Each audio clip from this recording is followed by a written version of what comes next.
In what was a long, protracted, no doubt sometimes frustrating day for lawmakers and the governor, even protesters, the legislature has adjourned for the week, but not before passing a bill that would codify some of the governor's executive orders into law, but importantly, does not extend the state of emergency.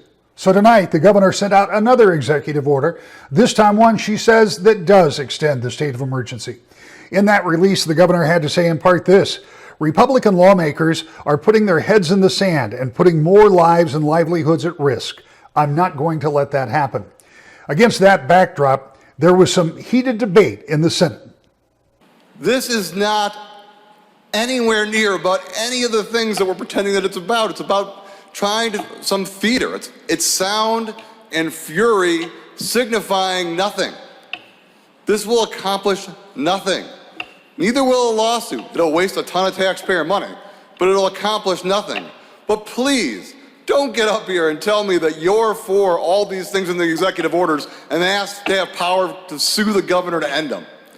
It makes absolutely no logical sense, and anyone in the state can look through that.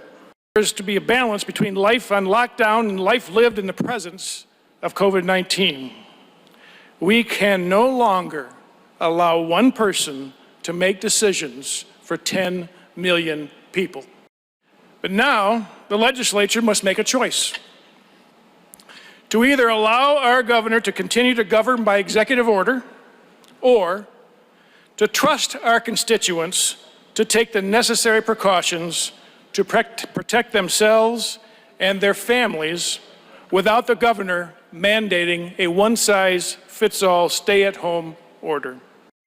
You heard Senator Hertel talking about a lawsuit, and that's because in both the House and Senate, there were resolutions passed that would allow the Speaker and the Senate Majority Leader to take legal action against the governor. Senator Shirkey seemed to indicate in his floor speech that if the governor tried to extend the state of emergency without approval from the legislature, it would trigger just such action. So now we wait to see. What will they do in the Senate and the House? What will the governor's response be? And how many more layers of confusion will this add to an already confusing time? At home, Rick Albin, News 8.